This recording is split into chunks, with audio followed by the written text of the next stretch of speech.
A new, ladder frame off-roader from Chinese brand Great Wall Motors, called the Tank. Built on the same platform as the Canon dual cab Uda, the retro-styled Tank is roughly the size of a four-door Jeep Wrangler.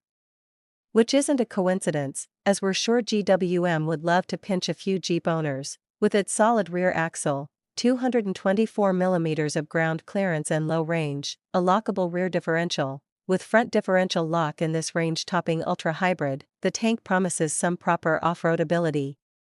That's in addition to a pretty potent on-paper powertrain, which we'll mention shortly. While the Tank itself has as much racing pedigree as Donald Trump has subtlety, its maker GWM has tested its mettle in various Chinese motorsport series.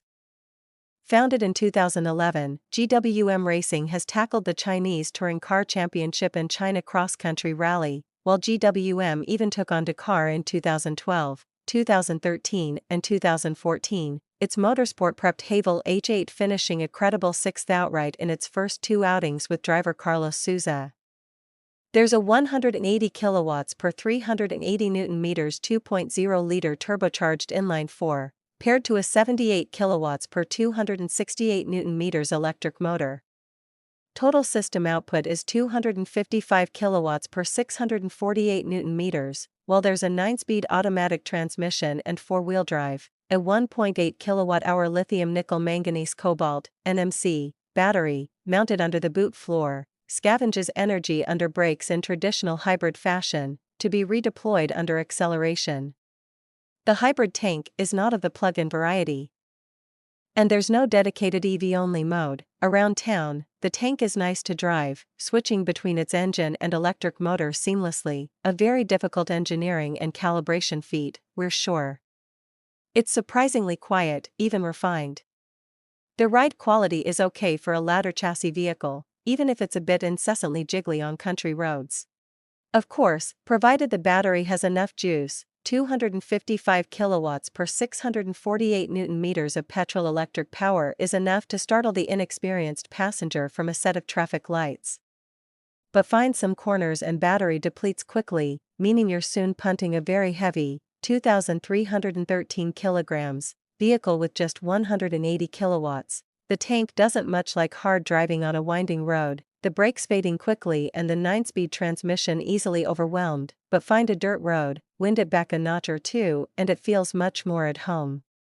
The Michelin Primacy SUV tires cling on well and make for confident high-speed dirt driving.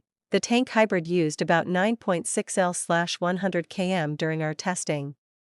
GWM claims 8.4 L/100 km on the combined cycle.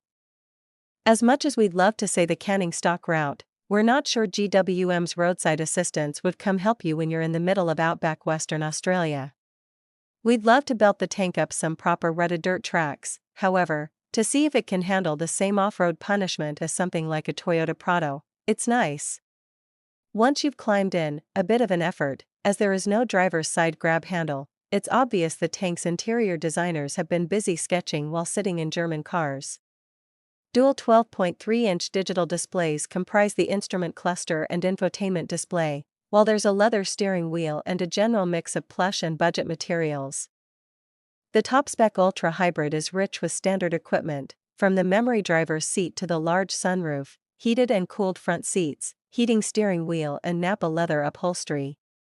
We enjoy the flat, near-vertical windscreen that charmingly makes you feel like you're driving a vehicle from the 60s. The lower-spec Lux Hybrid is $55,990 drive away, while the Ultra we're testing today is $60,990 drive away. The Tank offers an intriguing alternative to the usual ladder frame vehicles from major brands, such as the Ford Everest, Isuzu MU-X, or Toyota Fortuner. Of course, its styling will draw comparisons to the Jeep Wrangler, and the Tank is a lot cheaper.